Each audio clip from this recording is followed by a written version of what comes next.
तो hello everyone, स्वागत है आपका हमारे चैनल लोटस ट्रू लव में। फ्रेंड्स, मैं आज आपके साथ incomplete but complete true love का पार्ट 16 एक्सप्लेन करने वाली हूँ।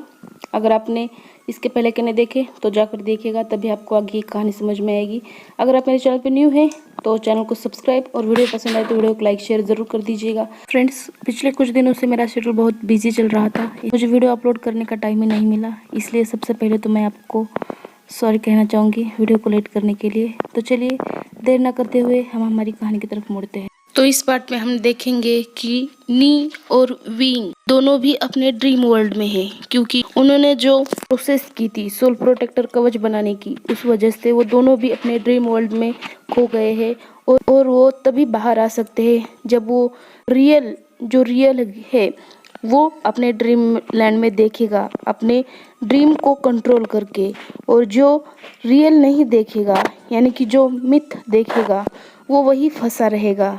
लेकिन नी बहुत जल्द ही वो उस ड्रीम लैंड से बाहर आ सकता है, क्योंकि नी ने उस प्रोसेस को कंप्लीट नहीं किया था और विंग ने उस प्रोसेस को पूरी तरह से कंप्लीट किया था। इस प्रोसेस के बारे में और उन दोनों ने कब किया, ये हम आगे जानेंगे। तो चलिए इस पार्ट को स्टार्ट करते हैं। तो इस पार्ट की शुरुआत होती है नी क्लैन से, जहाँ नी अभी भी बेहोश था और शोबाय उसके पास बैठी हुई थी।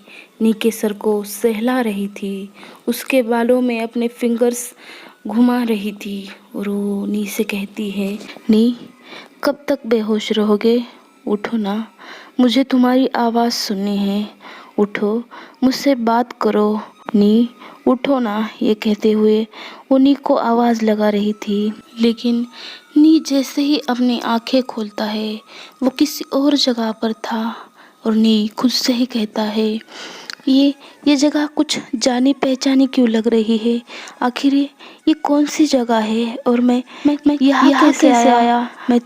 मैं तो विंग को ढूंढने जा रहा था। सोचते हुए वो अपने सर को पकड़ रहा था और याद करने की कोशिश कर रहा था कि आखिर वो यहाँ कैसे आया, लेकिन उसे कुछ याद नहीं आ रहा था और वो आगे चले जा रहा था। आगे उसके सामने दो रास्ते थे। आखिर वो किस रास्ते जाए ये सोच रहा था। लेकिन नी ने जैसे ही अपना एक कदम आगे बढ़ाया, एक रास्ते पर उसे एक नाम और दूसरे रास्ते पर दूसरा नाम दिखाई दिया, क्योंकि पहले रास्ते पर नाम था ड्रीम वर्ल्ड और दूसरे रास्ते पर नाम था रियल वर्ल्ड। नी अब सोच में पड़ गया कि उसे कहाँ जाना चाहिए और नी आगे उन रास्तों को देखते हुए कहता है, ड्रीम वर्ल्ड। हाँ, यही साइड इफेक्ट है ना सोल प्रोटेक्टर कवच का? उस किताब में भी यही साइड इफेक्ट लिखा था। क्या वो सच था? और इसीलिए मैं शायद अपने ड्रीम वर्ल्ड में हूँ। हाँ, ये ड्रीम वर्ल्ड है, यानी कि यहाँ दो रास्ते हैं। क्या सच में अगर मैंने इस ड्रीम वर्ल्ड के रास्ते को चुना तो मैं अपने ड्रीम में फंसा रहूँगा, और अगर इस रियल वर्ल्ड के रास्ते को चुना तो क्या मैं विंग के पास पहुंच पाऊंगा जहाँ अभी विंग है? हाँ, मुझे वही जाना है। सोचते हुए नी रियल वर्ल्ड के रास्ते पर आगे चल रहा था। उसके कदम तो आगे बढ़ रहे थे, लेकिन ये फॉरेस्ट और ये रास्ते खत्म होने का नाम नहीं ले रहे थे। न जाने कितने देर से वो आगे चले जा रहा था, लेकिन ये रास्ता खत्म ही नहीं हो रहा था। और उसे अचानक अपने सामने एक ऐसा दृश्य दिखता है जिसे देखकर उसके कदम वहीं रुक जाते हैं, क्योंकि उसके सामने एक लड़का था जो लगभग 7 साल का होगा। वो एक बहुत ही खूबसूरत रिवर की और वाटरफॉल की पेंटिंग कर रहा था। उस वाटरफॉल और रिवर को देखकर नी को ये समझने में देर नहीं लगी कि आखिर वो कहाँ है, और वो कहता है, हाँ, ये नीक फॉरेस्ट है, नीक लैंड के बिल्कुल पीछे। लेकिन मैं यहाँ कब आया था? आखिर ये मुझे याद क्यों नहीं आ रहा है? क्या मैं कभी यहाँ आया था? लेकिन मैंने तो रियल वर्ल्ड चुना था, तो मैं पास्ट में इतने पीछे कैसे आ गया? ये लड़का है कौन? मैं इसे याद क्यों नहीं कर पा रहा हूँ? क्या मैं इसे भूल गया हूँ? लेकिन क्यों भूल गया हूँ? लेकिन इस फॉरेस्ट को तो सील किया था मेरे मदर और फादर ने जब मैं 7 साल का था। तब से यहाँ कोई नहीं आया था, तो ये यहाँ कैसे आ सकता है और मैं इस फॉरेस्ट में कैसे आ गया, ये सोच रहा था। लेकिन जैसे ही नी की नज़र उसके ड्राइंग पर जाती है, नी भौचक्का हो गया था। यही ड्राइंग तो उसके रूम में है जो वो बचपन से देखता आ रहा था। वही ड्राइंग अब इस बच्चे को बनाता देख नी अब सोच में पड़ गया था और यही सब सोचते हुए वो उसके पास जा रहा था, उसे देखने की कोशिश कर रहा था, उसके थोड़ा करीब जा रहा था। आगे जो उसने देखा उसे देखकर उसे अपने आंखों पर यकीन नहीं हो रहा था, क्योंकि उसके सामने 7 साल का नी खड़ा था जो वो खुद था। क्या ये सब कुछ मेरे साथ उस प्रोसेस की वजह से हो रहा है? आखिर ये पेंटिंग मैंने कब बनाई थी और क्यों बनाई थी? मुझे याद क्यों नहीं है, मुझे याद क्यों नहीं आ रहा? ये कहते हुए वो अपना सर पकड़ रहा था। अब नी का दिमाग मानो फट रहा था। उसे याद नहीं आ रहा था कि ये पेंटिंग उसने कब बनाई थी। हाँ, ये पेंटिंग उसके रूम में तो है, लेकिन उसे नहीं पता कि ये उसने कब बनाई थी। ये सोचते हुए नी अपने सर को पकड़कर नीचे बैठ गया और याद करने की कोशिश करने लगा कि उसके साथ हो क्या रहा है। इससे आगे नहीं कुछ सोच पाता या समझ पाता, उससे पहले उसने देखा कि उसके सामने एक 3 साल का लड़का बहुत ही तेजी से दौड़ते हुए आ रहा है और उसने उस फॉरेस्ट की बैरियर को तोड़ दिया है और वो चीखते हुए नी के आर पार चला गया। नी तो अब बहुत ही शौक में था कि ये उसके आर पार कैसे चला गया और वो सीधा जाकर उस 7 साल के नी हुसैन से जाकर टकराया और इसकी वजह से उसकी ड्राइंग, ब्रश और कलर्स सारे बिखर गए थे और टूट गए थे। और वो गहरी गहरी सांसें लेते हुए कहता है, वहाँ वहाँ डॉग स्पिरिट है, भागो यहाँ से।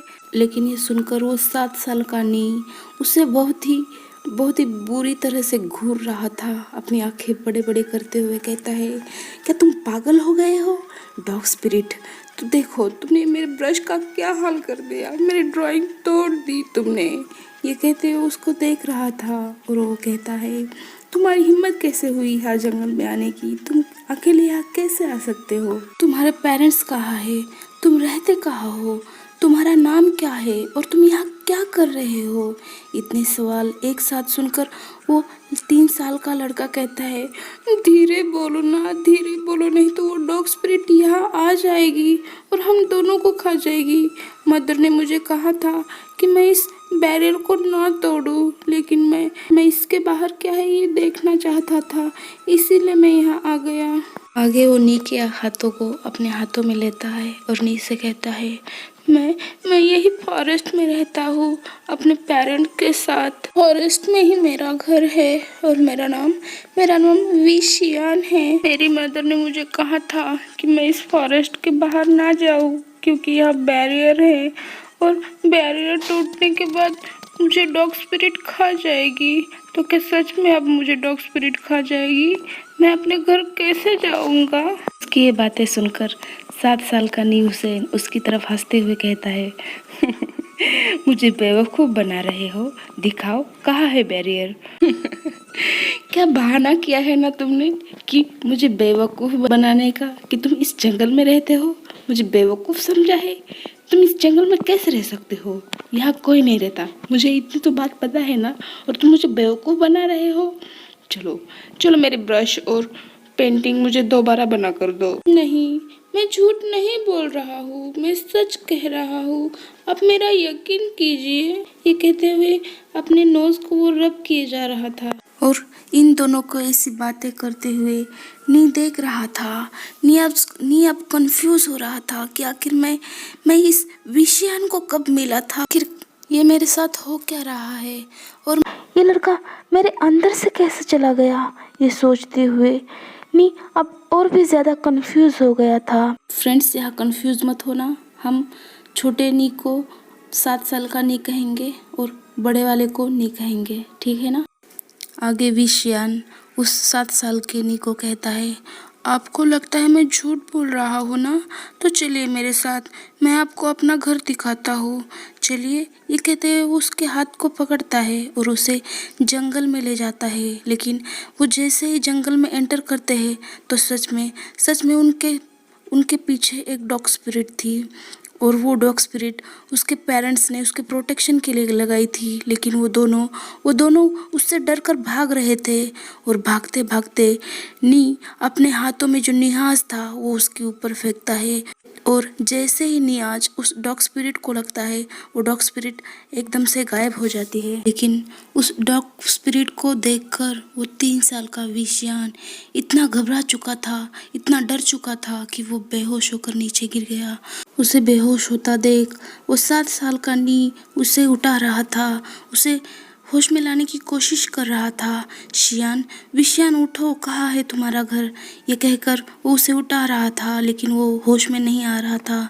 तो 7 साल का नी उसे अपने हाथों में लेकर आगे चलता है। तो सच में आगे एक घर था जो जंगल के बीचों बीच था। और इन दोनों के पीछे पीछे अब नी भी यहाँ तक आ चुका था। नी भी ये देखकर शॉक हो गया था। ये उसके साथ हुआ था, लेकिन कब हुआ था ये उसे अभी तक याद नहीं आ रहा था। अब वो 7 साल का नी अपने हाथों में शियान को लेकर उस घर के अंदर एंटर करता है। और पास ही के बेड पर शियान को लेटाकर पानी लाकर उसके चेहरे पर छिड़कता है। और पानी छिड़कने से अब शियान को होश आ चुका था। और होश में आते ही वो नी से कहता है, देखा, मैं सच कह रहा था ना? और वो क्या चीज़ थी जो आपने उस डॉग स्पिरिट पर फेंकी थी? क्या आप मुझे दिखाएंगे, मुझे सिखाएंगे कि डॉग स्पिरिट को कैसे भगाते हैं? ये कहते वो उसका हाथ पकड़ रहा था।